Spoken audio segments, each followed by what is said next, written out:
When about 3 years ago, Jack and I started to work on Head Trip, little did we know that we were going to end up creating a unique coming of age story. And little did we know that that story was then going to form the basis of a whole new arc of Jack's Seven Deadly Sins American drama series, and form a perfect launching pad for that series. And when we started, little did we know even where this book would begin. But here's how it did. The beginning, the womb, 1948. A diffuse glow covered the womb with different shades of blood red, ranging from dark to bright. Overhead stretched not exactly a sky, but an expanse resembling one, of powdery red with faint, high, overcast cirrusy clouds stretching across it. Below the sky spread a vast sea of dark red liquid that sloshed and heaved like an angry ocean. From the sky throbbed a distant and perpetual squish, squish, squish sound that continued unabated. An embryo floated just beneath the sea's surging waves, just a head and a trunk with no hands or legs. It hung there vertically suspended in the liquid, apparently lifeless.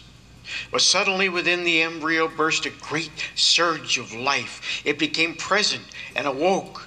All at once it reached a brittle, alert state. The small creature, all abuzz, soon accommodated itself to the jarring new feeling. It realized it was absolutely alone in this apparently infinite red world, and this helped it to relax and at the same time feel godlike as it primitively surveyed its vast, wet, red realm.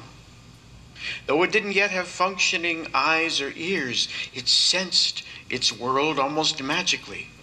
It took in garbled sounds as vibrations and was barely aware of flickering shades of red light in the vastness of this place. 25 days had transpired since its conception, and the embryo trunk possessed only a primitive heart. In fact, blood had just begun to course through the little trunk for the very first time, giving it additional life. It was growing fast in the swirling liquid and now stretched to a full half-inch in length. The embryo trunk sensed the existence of some kind of world beyond the distant sky, for it felt the vibrations of assorted sounds as they boomed across its heavens, the beginning of hearing. Because of this, the trunk figured its realm must be vast, and it must be a true God.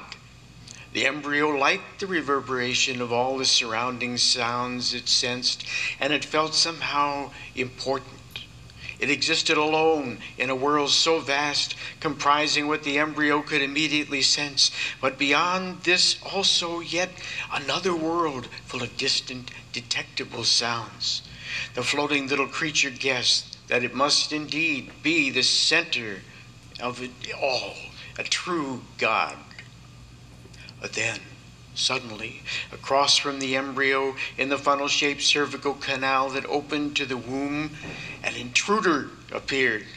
A slackly connected group of cells resembling fish eggs. This little glob expanded in random pulses, approximating each passing sound. It glowed in multiple colors so bright and amazing, even the embryo could sense their variety, though it couldn't quite differentiate each individual hue. Because of this intrusion, the embryo abruptly no longer felt as godlike. It wondered if it would be forced to defend its realm from this intruder.